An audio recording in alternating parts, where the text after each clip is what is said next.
Hello my dear student, मैं प्रदीप कुमार आपके अपने यूट्यूब चैनल लर्निंग प्रोसेस 4168 पर स्वागत करता हूं। चलिए बच्चों, आज जो है वर्ष का अंतिम दिन है, उस दिन को हम बेहतर कर लें और 2024 का जो अंतिम दिन है इसको भी आज हम क्या करते हैं, बहुत ही बेहतर से बेहतर करने का प्रयास करते हैं। और 2025 की शुरुआत तो धमाके से होगी प्यारे बच्चों, और नई एनर्जी के साथ स्टार्ट करना है 2025 में। तो हम स्टार्ट करते हैं समरूप त्रिभुज से। वेरी मोस्ट इम्पॉर्टेंट क्वेश्चन जो है सेलेक्ट किए हैं। इससे पहले हम जो है समरूप त्रिभुज से संबंधित 2 लेक्चर कंप्लीट कर चुके हैं, जिसमें से हमने थेल्स प्रमेय और थेल्स का विलोम कल जो है बहुत ही बेहतर तरीके से किए थे। तो हम स्टार्ट करते हैं। पहला क्वेश्चन यहाँ पे क्या दिया गया है, पहला क्वेश्चन कह रहा है, सॉल्यूशन इसका देखना है। कह रहा है चित्र में DE समांतर OQ तथा DF समांतर क्या है, OR। तो दर्शाइए कि EF समांतर क्या है QR के। तो हमें जो है प्यारे बच्चों जो चित्र दिया गया उस चित्र को पहले जो है बना लेना है अच्छी तरह से। हमारा चित्र कुछ ऐसे दिया गया है। ये चित्र जो है, चित्र में चित्र PQR बना हुआ है, जिसमें DE यहाँ पे एक D बिंदु है, यहाँ पे O बिंदु है। ये D बिंदु हो गया और यहाँ पे कितना है, O बिंदु है। इनको जो है सब यहाँ से मिलाया है, इससे इसको मिलाया है, और इसके बाद इसको यहाँ से ये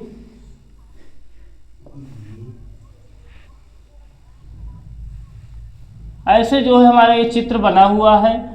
और यहाँ पे ये बिंदु क्या दिया गया है, यहाँ इस जगह पर जो है D दिया गया है और यहाँ पे O दिया गया है। तो सबसे पहले प्यारे बच्चों क्या करना होता है, सॉल्यूशन की जगह पे आप हल डाल सकते हैं। हल सबसे पहले लिखना होता है दिया है।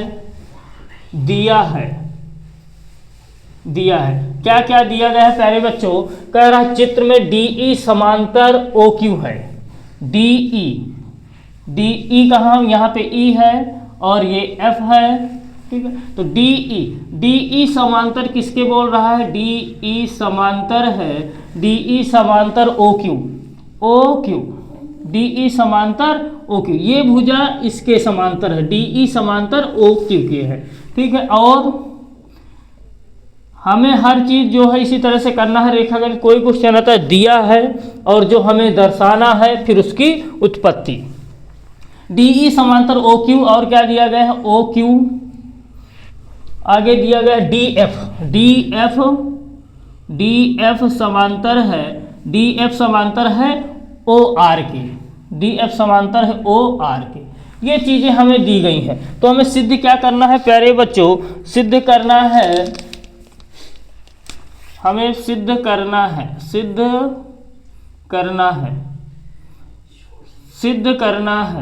हमें क्या सिद्ध करना है कि EF समांतर है। EF कहाँ है, EF समांतर है किसके, QR के। EF समांतर है QR के। अब इसकी उत्पत्ति जो है प्यारे बच्चों आपको बहुत ही इजी लगेगी अगर हमारा कल का वीडियो जो इसके पहले वीडियो हुआ है उसको अगर आप लोग अच्छी तरह से ध्यानपूर्वक से देखे हैं और समझे हैं, तो ये जो है बहुत ही, जितने ही यहाँ पे क्वेश्चन लिए गए हैं बहुत इजी लगेंगे आप लोगों को। तो उत्पत्ति में जो चीज़ दिया, चूँकि हमें जो है हम बताए हैं प्यारे बच्चों क्या करना होता है, ज़्यादा सोचने की आवश्यकता नहीं होती है। जो चीज़ हमें दी होती है उसी से हमें अपना काम करना होता है। चूँकि DE समांतर है OQ के। देखिए प्यारे बच्चों DE समांतर है OQ के, तो हम यही त्रिभुज ले लेंगे PEO में। तो त्रिभुज PQO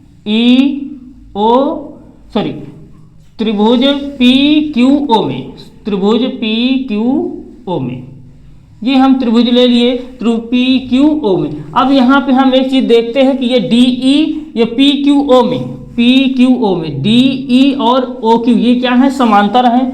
यहाँ पे दिया गया है तो त्रिभुज, इसलिए त्रिभुज PQO में क्या लगा दो भैया, थेल्स प्रमेय। क्या लगा देंगे, थेल्स प्रमेय।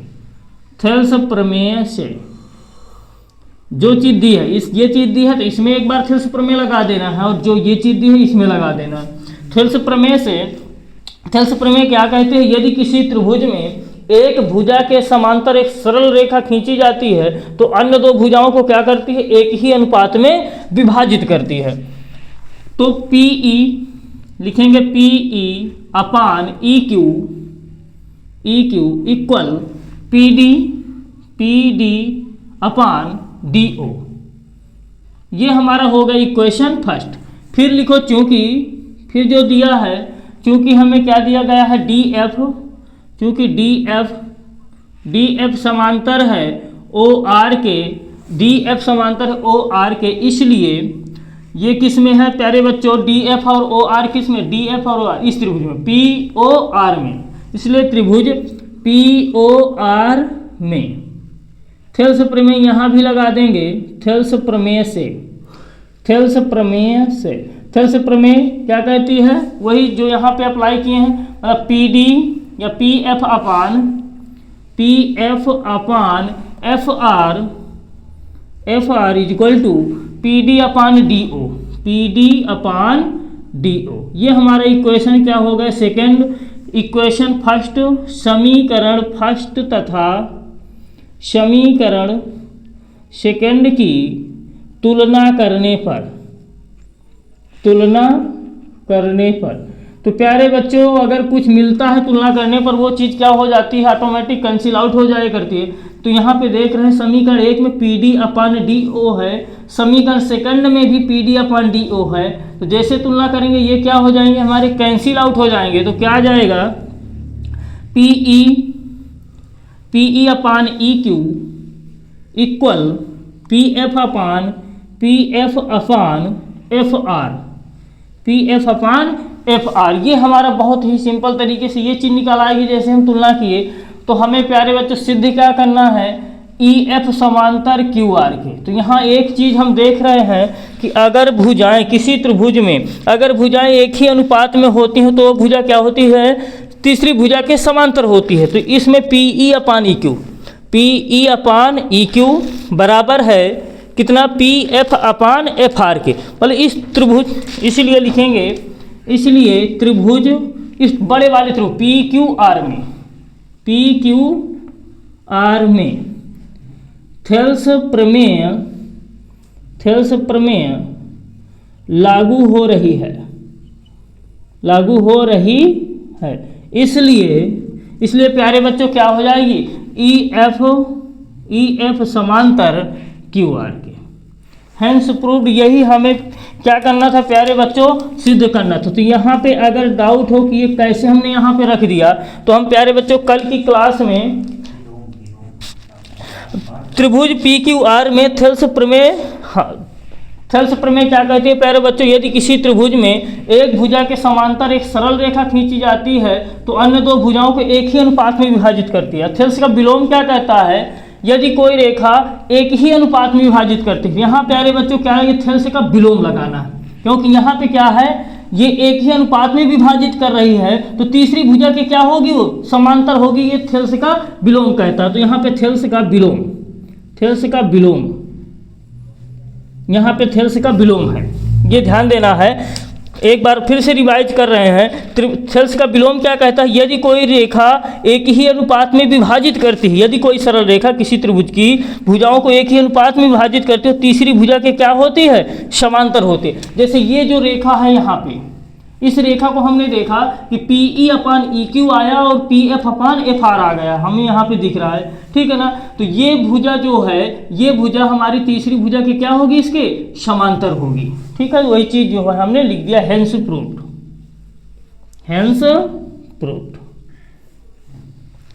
तो आई होप ये जो है आप लोगों के समझ में आया होगा। अगर थेल्स प्रमेय और थेल्स का विलोम आपको अच्छी तरह से जो है उसका कॉन्सेप्ट तैयार है, तो इस क्वेश्चन को क्या, यहाँ पे जो भी क्वेश्चन लिखे गए हैं सभी लगभग उन्हीं के बेस में है, जो है बहुत ही आसानी से आ जाएंगे। तो हम जो है अब अगले क्वेश्चन की बात करते हैं। अगला क्वेश्चन क्या कहता है, कह रहा सिद्ध कीजिए कि एक त्रिभुज की एक भुजा के मध्य बिंदु से होकर दूसरी भुजा के समांतर खींची गई रेखा तीसरी भुजा को क्या करती है प्यारे बच्चों, समद्विभाजित करती है। क्वेश्चन हमारा सेकंड है, क्वेश्चन सेकंड, सिद्ध कीजिए एक त्रिभुज की एक भुजा के मध्य में। तो हमें प्यारे बच्चों क्या करना है, त्रिभुज एक बना लेना है। इसमें से त्रिभुज बना नहीं है, हमें क्या हो करना है, पहले बनाना है। तो बोला है त्रिभुज की एक भुजा के मध्य बिंदु से हम एक त्रिभुज ABC ले लीजिए, त्रिभुज ABC यहाँ पे हम अपने से बना लिए। तो क्या करा, सिद्ध कीजिए एक त्रिभुज की एक भुजा के मध्य बिंदु। मान लो प्यारे बच्चों ये त्रिभुज है, इस भुजा का मध्य बिंदु हम यहाँ पे मान लेते हैं D है। क्या है, मध्य बिंदु D है। तो एक त्रिभुज की एक भुजा के मध्य बिंदु से होकर दूसरी भुजा के समांतर खींची गई रेखा, अब इस भुजा के समांतर अगर रेखा खींच दें तो ये जाएगी, ठीक। थोड़ा सा और नीचे इसको ले लें, D को यहाँ पे, तो यहाँ से जो है ये रेखा जाएगी इस भुजा के समांतर, इसका नाम हम रखा दिए DE। कि भुजा के मध्य बिंदु से होकर दूसरी भुजा के समांतर खींची गई रेखा तीसरी भुजा को भी क्या करती है, समद्विभाजित करती है। मतलब इस भुजा को भी क्या करेगी, समद्विभाजित करेगी। ये चीज हमें प्रूफ करना है। तो सबसे पहले प्यारे बच्चों क्या करना होता है, लिखना होता है दिया है, दिया है, दिया है त्रिभुज ABC में, ABC में AB का मध्य बिंदु, मध्य बिंदु AB का मध्य बिंदु क्या है प्यारे बच्चों, मध्य बिंदु D है। AB का मध्य बिंदु D है। इसलिए अगर प्यारे बच्चों मध्य बिंदु किसी चीज का हो जाता है, उसी को क्या करता है, दो बराबर भागों में डिवाइड कर देता है। तो अगर ये AB का D जो है मध्य बिंदु है, तो इसलिए क्या होगा, AD इक्वल टू कितना होगा, AD इक्वल DB।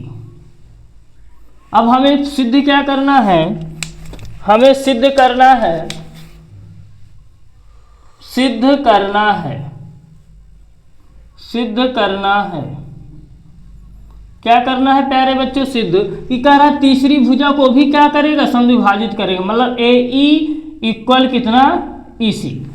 कह रहा तीसरी भुजा को समद्विभाजित करता है। समद्विभाजित का मतलब भी क्या होता है, दो बराबर भागों में बांटना। मतलब AC को क्या करता है, ये E बिंदु दो बराबर भागों में बांट देता है। AE बराबर कितना, EC। ये हमें सिद्ध करना है। अब इसकी उपपत्ति, उपपत्ति, उपपत्ति, उपपत्ति में प्यारे बच्चों अब हमें जो चीज दी है उसी के अकॉर्डिंग हमें करना होता है। चूंकि यहां पे ऐसे लिखें, त्रिभुज ABC में, ABC में क्योंकि त्रिभुज ABC में AD बराबर कितना है, DB है। AD बराबर DB है, तो क्या हम इसको लिख सकते हैं प्यारे बच्चों, AD इक्वल, यहाँ पे इंटू में एक हम लगा सकते हैं। तो यहाँ पे हम एक का गुणा करा दिए, तो जैसे एक का गुणा कराएंगे अंतर कुछ नहीं होगा, गुणे की संख्या कहाँ चली आएगी, हमारी भाग में, अपान में कितना आ जाएगा, DB इक्वल कितना, 1। ये चीज़ हमारी आ गई कि AD बराबर कितना आ गया हमारा, AD अपान DB बराबर कितना आया, 1 आ गया। ये हमारा होगा इक्वेशन फर्स्ट।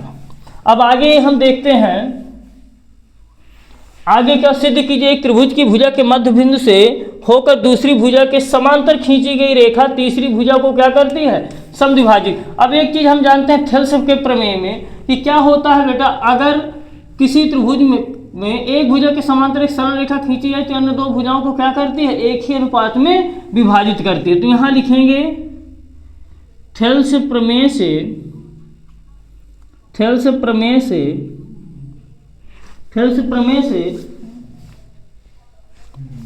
थेल्स प्रमेय से त्रिभुज ABC में क्या लग जाएगा हमारा, AD अपान DB इक्वल AE अपान EC। ये कहाँ से लगा दिए प्यारे बच्चे, यहाँ पे दिया गया है सिद्ध कीजिए एक त्रिभुज की भुजा के मध्य बिंदु से होकर दूसरी भुजा के समांतर खींची गई रेखा। मतलब ये जो रेखा खींची गई है इसकी क्या है, समांतर खींची गई। मतलब ये चीज़ यहाँ पे मेंशन कर देख सकते हैं, चूंकि यहाँ पे एक चीज़ और दी गई है कि DE क्या है, समांतर है BC के। यहाँ पे भी लिख सकते हैं चूंकि DE समांतर BC बोला गया है, इसलिए हमने यहाँ पे थेल्स प्रमेय लागू कर दी। अब एक चीज़ हम देख रहे हैं कि समीकरण 1 में इसकी जगह पे हम कितना, इसका मान कितना दिया गया है, 1 दिया है, तो हम इसकी जगह पे क्या रख सकते हैं प्यारे बच्चों, 1 लिख सकते हैं। तो यहाँ पे जो है हम सिंपली 1 रख देंगे। तो यहाँ AE/EC यहाँ पे लिख दो, समीकरण 1 से AD/DB का मान रखने पर आगे हम देखते हैं, क्रॉस मल्टीप्लाई करा दें तो AE इक्वल कितना आ जाएगा, EC। AE इक्वल EC, यही तो हमें सिद्ध करना था। तो देख रहे होंगे आप लोग कितना सिंपल तरीके से जो है हम इस क्वेश्चन को सॉल्व कर लिए हैं, एक भी दिक्कत नहीं आई है, ना तो आप लोगों को समझने में ना तो करने में, ठीक है ना।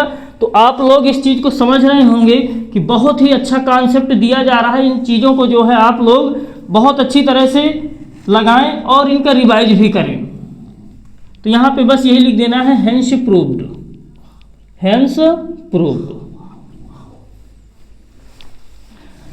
चलिए बच्चों, अब जो है हम अगले क्वेश्चन की बात करते हैं। अगला क्वेश्चन क्या है, एक त्रिभुज ABC की भुजा BC पर एक बिंदु D इस प्रकार स्थित है कि कोण ADC इक्वल कितना दिया गया है, कोण BAC है, तो दर्शाना है कि ये चीज़ इतनी है। तो इस चीज़ को आप लोग नोट डाउन कर लिए होंगे, स्क्रीनशॉट लेना चाहे तो स्क्रीनशॉट ले लीजिए। अब जो हम अगले क्वेश्चन की बात करते हैं, तीसरा क्वेश्चन।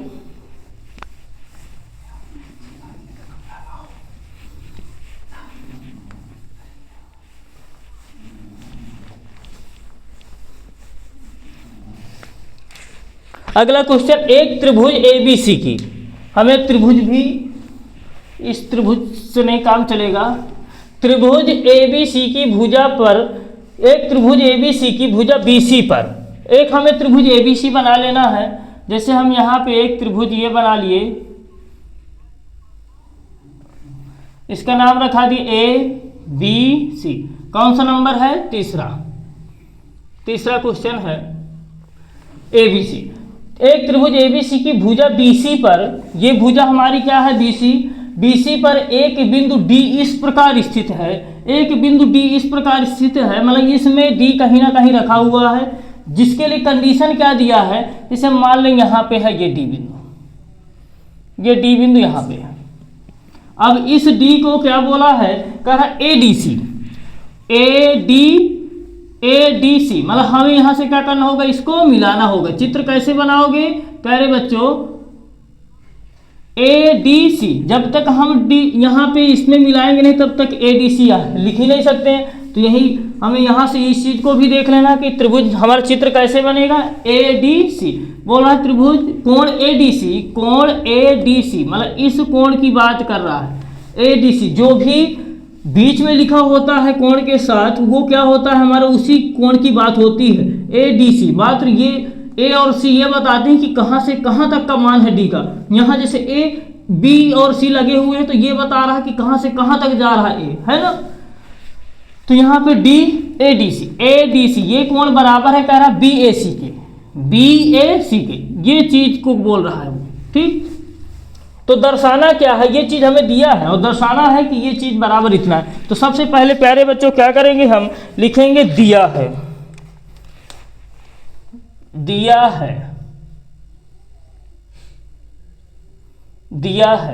क्या चीज दिया है, का एक त्रिभुज ABC की भुजा, त्रिभुज ABC में क्या दिया गया है, कोण ADC इक्वल है कोण BAC के। ये चीज हमें प्यारे बच्चों दी गई है BAC के। हमें सिद्ध क्या करना है,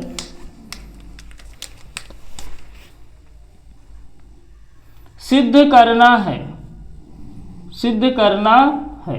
क्या सिद्ध करना है हमको, कि CA² equal to CB into C D, ठीक है, C B into C D. अब इसकी उपपत्ति उपपत्ति अब हम कैसे करेंगे इसकी प्यारे बच्चों? सबसे पहले ध्यान से देखें, हमें जो चीज दिया कह रहा ए डी सी बराबर है कितना? बी ए सी के। ए डी सी बराबर है बी ए सी के। एक चीज तो मिल रही है ए डी सी और बी ए सी, तो यहां पे हम जो है तो सिद्ध क्या करना है प्यारे बच्चों? हमको C A square is equal to कितना? C B into C D. अब हमें क्या है यहाँ पे ए डी सी बराबर कितना दिया गया है? बी ए सी के। इस चीज को हम जो है थोड़ा सा, इस चीज को अगर हमें लाना है सही से, अगर समझना है तो हम तो एक जो है क्या करते हैं, इन चित्रों से ये जो चित्र दिया गया है हम इसको अलग अलग थोड़ा सा लिख रहे हैं। जैसे यहाँ पे दिया A D C, A D C ये बराबर कितना है? बी ए सी, बी ए सी। तो अगर हम एक त्रिभुज ऐसा बनाएं बी ए सी, बी ए सी, ये कोण बी ए सी बराबर है किसके कह रहा है? ए डी सी के। जिस तरह से यहां प्यारे बच्चों पढ़ रहे हैं बी ए सी, और ए बराबर है किसके? डी के। यहां पे लिखा हुआ तो हमें भी यहां पे क्या कर देना है? डी कर देना है, ये डी। तो ये कोण बराबर है, इसके पहले से बोला गया है, तो ए डी सी ये हमारा जो है, इसी चीज को हम क्या किए हैं? बी ए सी, बी ए सी, और फिर क्या किए हैं? डी ए सी। इसी के अकॉर्डिंग जो है हम इस वाले को भी बना दिए डी ए सी। अब यहां से हम एक चीज देख पा रहे हैं जो हमें दिया, चूंकि लिखेंगे चूंकि त्रिभुज ए बी सी तथा त्रिभुज ए डी सी में क्या चीज दी गई है? कोण ए डी सी बराबर है कोण बी ए सी के। कोण ए डी सी इक्वल है कोण बी ए सी के। ये हमें तो पहले से दिया गया है, ये चीज हमें दी गई है। अब यहां से हम एक चीज देख रहे हैं, दोनों त्रिभुजों में ये जो सी आ रहा है, ये जो सी यहाँ पे ये जो सी है, दोनों में क्या है? उभयनिष्ठ आ रहा है। ये कोण सी और ये कोण सी। इस चित्र में भी देखें तो ये कोण जो है दोनों के लिए आ रहा है, तो क्या होगा? दोनों के लिए सेम होगा। तो लिख देंगे कोण सी इक्वल, या ऐसे लिख सकते हैं बी सी ए, कोण बी सी ए इक्वल कोण ए सी डी। ये क्या है? उभयनिष्ठ है, उभयनिष्ठ है, उभयनिष्ठ कोण है, उभयनिष्ठ कोण है। तो प्यारे बच्चों हमें एक चीज पता है, अगर दो चीजें हमें मिल जाती, कोण कोण अगर मिल जाते हैं तो वो दोनों त्रिभुज क्या हो जाते हैं? समरूप सिद्ध हो जाते हैं। तो ये दोनों त्रिभुज क्या होगा? इसलिए त्रिभुज ए बी सी समरूप त्रिभुज ए डी सी। काहे से? ए से। कौन सी समरूपता का प्रयोग हुआ है यहाँ पे? ए से, ए से। ए क्या है? ऐसे लिख सकते कोण कोण से। तो जैसे कोई दो त्रिभुज समरूप सिद्ध हो जाते हैं तो उनकी संगत भुजाएं क्या होती हैं? एक ही अनुपात में होती हैं। संगत कोण क्या होते हैं? बराबर होते हैं। बस अब उसी चीज को हमें प्यारे बच्चों यहाँ पे रख देना है, हम प्रयोग कर देंगे इसी का जो है। यहाँ पे ध्यान से देखें तो ये ए सी भुजा की संगत क्या है? C D. तो इसलिए चूंकि हम जानते हैं, चाहे ऐसे भी लिख दो, नहीं सीधे से लिख देंगे, ब्रैकेट में कारण दे देंगे। ए सी अपान क्या होगा? C D. ए सी अपान सी डी बराबर होगा, ए सी अपान सी डी बराबर होगा सी बी। जैसे इसकी संगत भुजा कौन है? इसकी संगत भुजा ये हमारी हो जाएगी। सी से ले रहे हो ना, तो सी से ए लो, सी से डी लो। अरे कोई दिक्कत नहीं। सी बी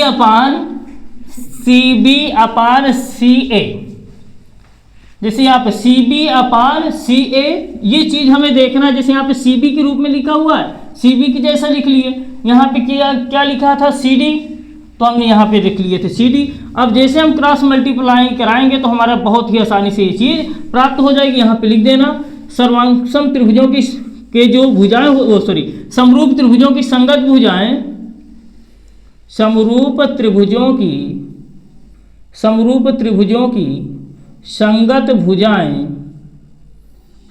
भुजाएं एक ही अनुपात में होती हैं, एक ही अनुपात में होती हैं। तो प्यारे बच्चों यहाँ से क्रॉस मल्टीप्लाई करा दें तो ए सी स्क्वायर या सी ए स्क्वायर जैसे भी लिखना हो, जैसे यहाँ सी ए स्क्वायर है तो C A square equal to C B into C D, यही हमें जो है प्रूव करना था। तो लिख देंगे हेंस प्रूव्ड। तो ये क्वेश्चन जो है हमारा बहुत ही सिंपल तरीके से प्रूव हो गया। अगर कहीं डाउट है आप लोग कमेंट में बताएं, हम उस डाउट को बिल्कुल क्लियर करेंगे। तो हम जो है अब अगले क्वेश्चन की बात करते हैं। आज के सेशन का लास्ट क्वेश्चन है, इस चीज़ को नोट डाउन कर लिए होंगे, स्क्रीनशॉट लेना चाहें तो स्क्रीनशॉट ले लीजिए। चौथा क्वेश्चन क्या कहता है, चित्र बना हुआ है, चित्र में यदि एल एम समांतर, हम यहाँ पे चित्र बनाए दे रहे हैं, इस चीज़ को नोट डाउन कर लिए होंगे।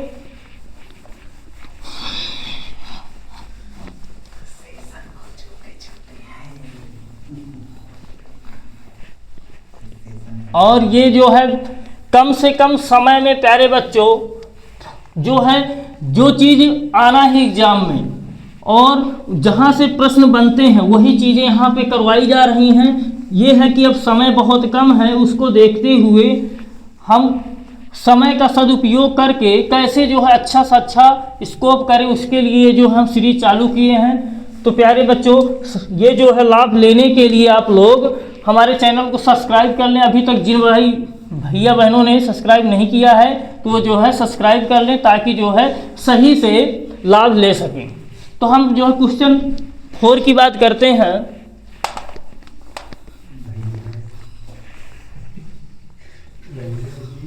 चित्र में यदि एल एम समांतर क्या है प्यारे बच्चों, सी बी है। चित्र हमें कुछ ऐसे दिया गया है, एरोप्लेन बनिएगा, चित्र भी एक से एक अजीब है। प्यारे बच्चों चित्र से घबराना नहीं है, ठीक है ना। चित्र क्या है हमारा, यहाँ पे ए दिया गया है, यहाँ पे सी है और यहाँ पे बी है और यहाँ पे डी है। इस चीज़ को सबसे पहले मिला दें।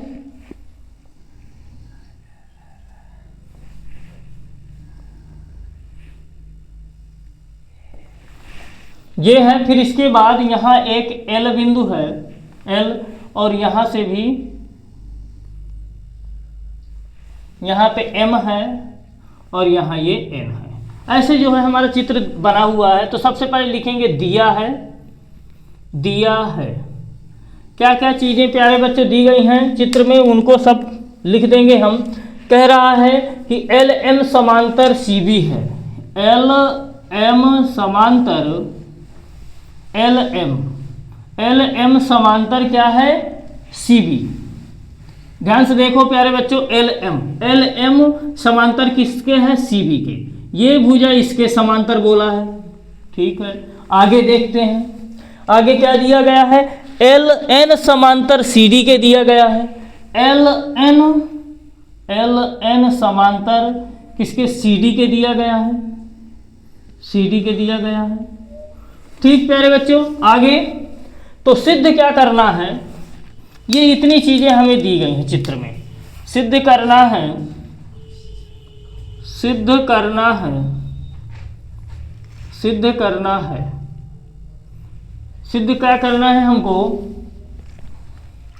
कि A M upon A B equal A N upon A D. ये चीज हमको क्या करना है, प्रूफ करना है। तो उपपत्ति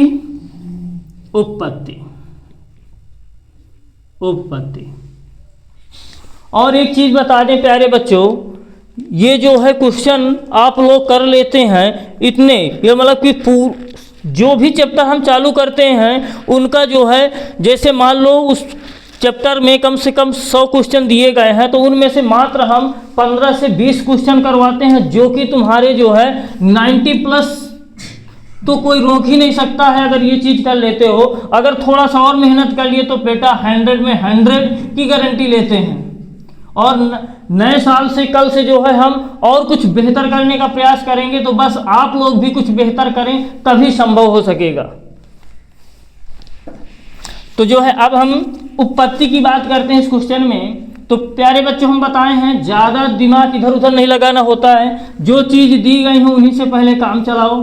तो हमें क्या दिया गया, चूंकि एल एम समांतर सी बी, क्योंकि बहुत से बच्चों को यही दिक्कत होती है इस तरह के क्वेश्चनों में, रेखा गणित वालों जो भी क्वेश्चन होते हैं उनमें उनको यही होता है कि हम कैसे उनकी उत्पत्ति कैसे करें। यहाँ तक तो लिख लेते हैं, इसके आगे उनको नहीं समझ में आता। तो हम यही बताते हैं सबसे पहले जो चीज़ दी है इसके अकॉर्डिंग जो है कुछ ना कुछ सोचो करने के लिए। तो चूंकि एल एम समांतर सी बी दिया गया है, एल एम समांतर क्या दिया गया, सी बी, इसलिए भैया यहाँ पे थेल्स प्रमेय लग जाएगी। थेल्स प्रमेय से, इसलिए थेल्स प्रमेय क्या कहती है प्यारे बच्चों, यदि किसी त्रिभुज में एक भुजा के समांतर एक सरल रेखा खींची जाती है तो अन्य दो भुजाओं को एक ही अनुपात में विभाजित करती है। तो बस वही चीज़ हम यहाँ कर देंगे थेल्स प्रमेय से। तो एल एम समांतर सी बी, थोड़ा सा थेल्स प्रमेय से ये चीज़ लिख दें कि ये किस त्रिभुज में आएगा। एल एम समांतर सी बी है, एल एम समांतर सी बी है, तो ये किस त्रिभुज में आएगा, इसलिए त्रिभुज भी लिख दें ए सी बी में, इसलिए त्रिभुज ए सी बी में प्यारे बच्चों क्या कर दो, थेल्स प्रमेय लगा दो। थेल्स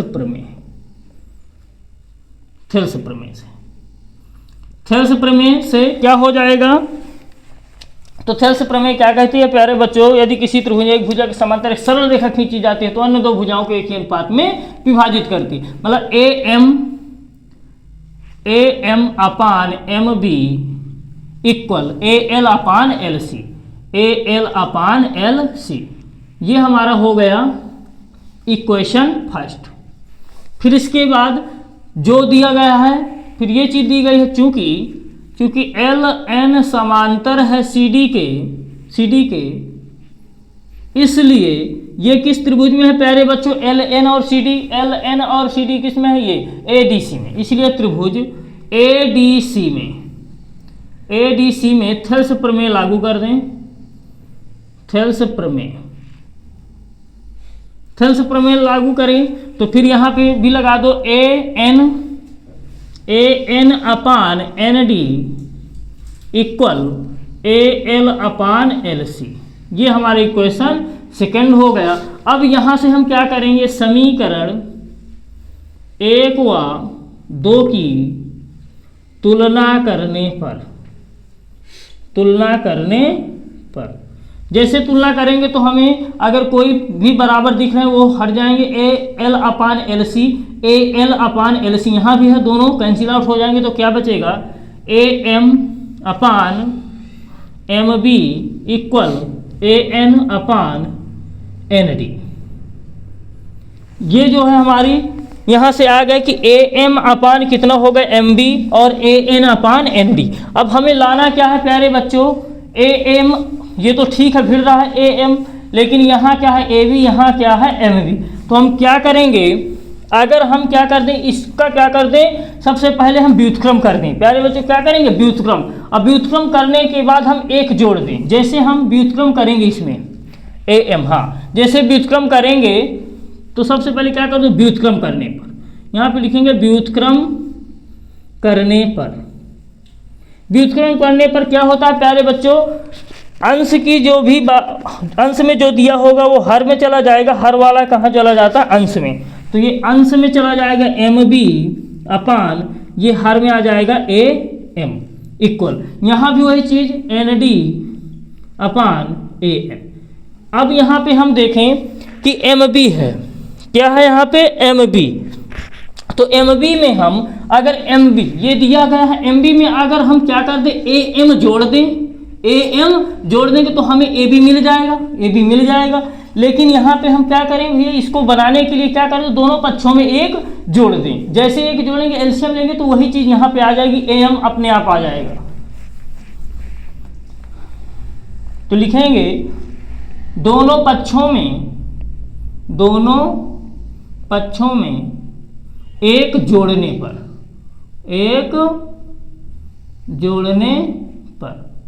दोनों पक्षों में एक जोड़ने पर। तो प्यारे बच्चों हम क्या करते हैं, इसमें दोनों पक्षों में एक जोड़ देते हैं, तो M B upon A M am plus का 1 इक्वल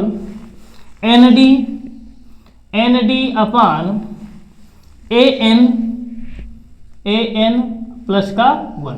अब इसका एलसीएम अगर लेंगे तो am आ जाएगा, तो ये mb प्लस का am बन जाएगा इक्वल, यहाँ पे an आ जाएगा तो nd प्लस an का गुणा यहाँ तो an। अब यहाँ पे एक चीज चित्र में अब हम देखें mb प्लस am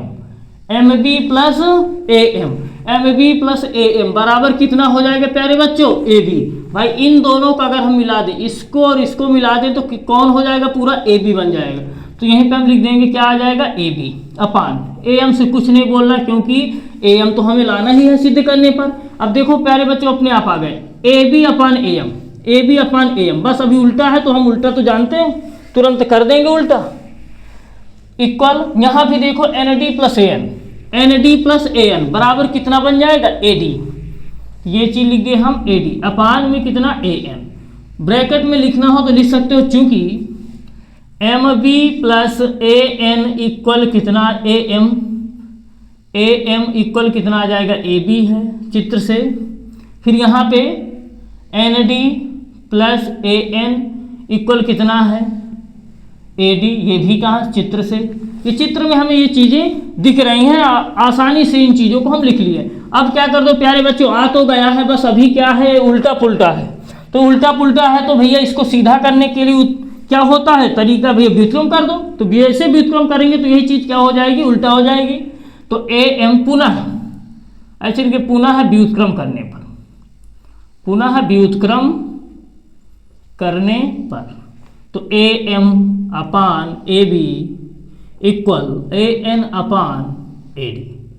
बस यही तो हमें सिद्ध करना था। देखो प्यारे बच्चों, am upon ab, an upon ad, बहुत ही आसानी से हमने इसको प्रूव कर ली है। बस यहाँ पे बढ़िया लिख दो प्यारा सा हेंस प्रूव्ड। ये चीज़ लिखने पर सुकून मिलता है, जब भी इन क्वेश्चनों को लगाते हैं और आ जाता है, इस चीज़ को लिख देते हैं तो फिर हमें लगता है हाँ हमने कुछ ना कुछ हासिल कर लिए हैं। तो ये जो है आज का सेशन यहीं तक था। तो आई होप आप लोगों को ये सब क्वेश्चन बहुत ही अच्छी तरह से समझ में आए होंगे। तो अगर ये चीज़ें आप लोगों के लिए बहुत अच्छी साबित हो रही हैं तो प्लीज़ हमारे चैनल को लाइक शेयर सब्सक्राइब अवश्य करें। थैंक्स।